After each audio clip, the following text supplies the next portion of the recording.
capitalism used as a weapon against developing countries?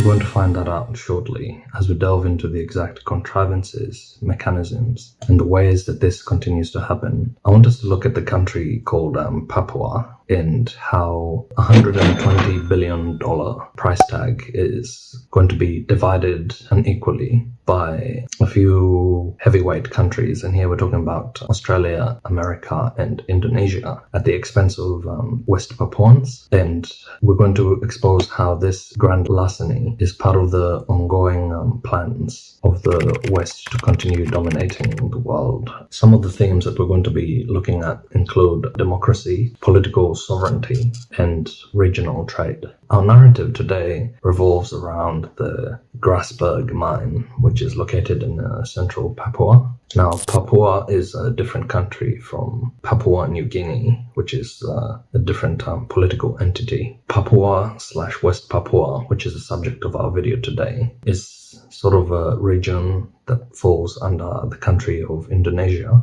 And here we're going to just talk about how the West is involved in West Papua and how the game of political charades and proxy wars keep happening indirectly, and how the West's agenda of imperialism and modern day colonialism is occurring. And so let's just talk about the Grasberg mine. And here we're talking about how close to 12,000 tons of gold are going to be part of the royalty agreements that have been signed between Indonesia and an American company called Freeport-McMoRan. And here we're going to make a hypothesis that a good amount of these 12,000 tons of gold are not going to be benefiting the ordinary West Papuans. Let's listen to an Australian journalist telling us about West Papua. Visit West Papua, Indonesia's favourite copper mine. I mean colony. I mean territory. Home to idyllic islands, virgin rainforests, indigenous folks, the mighty fuck.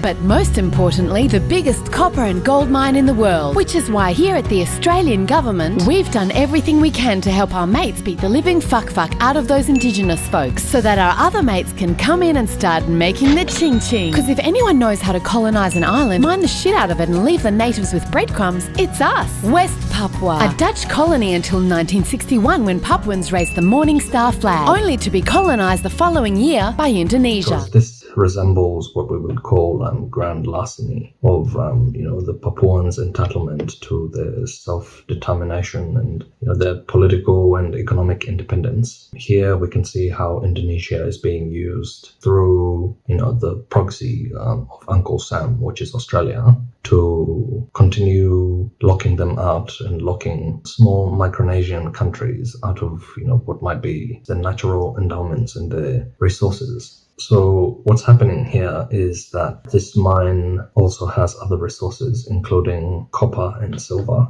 And here we're talking about close to 15 billion tons of copper and another 6 billion tons of silver. There's a lot of environmental damage that happens because of such deep mines. Specifically, we're talking about this Grasberg mine. Such huge equipment is used, and a lot of capital has been mobilized by the Western countries to get the ore out.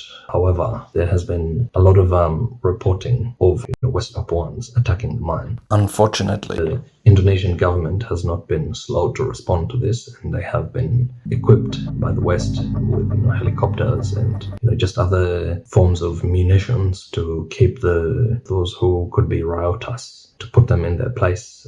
West Papuan activists are fighting for independence from Indonesia like never before. You know what they say, that those with the might do what they will, and those without do what they can. And there has been a historical battle between Indonesia and West Papuans, some of who have wanted to secede from the country of Indonesia. And this has happened to the level where they actually had a referendum. Indonesia's Chief Security Minister Wiranto has said there's no room to discuss a referendum in Papua because the province is a legitimate part of Indonesia. Speaking at a news conference in Jakarta, he addressed a number of issues which he said were misinterpreted and needed clarification. Indonesia's easternmost province has been rocked by violent protests over perceived racial and ethnic discrimination. Mr. Wiranto said the government is open to dialogue with Papua on how to improve the lives of the local people. He denied allegations of gross human rights violations in Papua and rejected claims of unfair treatment between the Papuan region and the rest of Indonesia. What happened during the referendum is that the Papuans were defeated, the ones who wanted to secede, and there was obviously rumors of Indonesia interfering and even threatening some of the people who would go and vote. Indonesian security forces calling Papuan students monkeys and dogs. Protest leaders say the government must treat Papuans equally. And so, this just brings us to the theme that some of the themes that we're talking about, such as democracy and sovereignty. And here we want to, just call out the West and say that they, call them out for what they are and, say that they are doing the wrong thing, out in public and, without fear of contradiction. We want to hold them to the same standards that they would wish to hold the rest of the world, where they declare themselves to be the, bastions of democracy. But now in such a situation, we can see how, regular West Papuans are struggling and, they just need to form their own country. The upshot is that the West Papuans do not want to relinquish the majority of the revenue that's coming from mines such as the Grasberg mine, but I don't think there's going to be, any form of attrition or form of, reduction of whatever the West has already secured in agreement with the country of Indonesia. And because of all these political cut-ins that the West is hiding behind, they keep on extracting minerals of value. And we've already seen some of these things happening back on the motherland, in the African continent. And we're going to just draw a parallel in the second part of this video, where we're going to be talking about the nexus between Australia and Africa. Thank you for watching the video, and remember to like and subscribe to King Choi, and tell a friend to tell a friend. Cheers.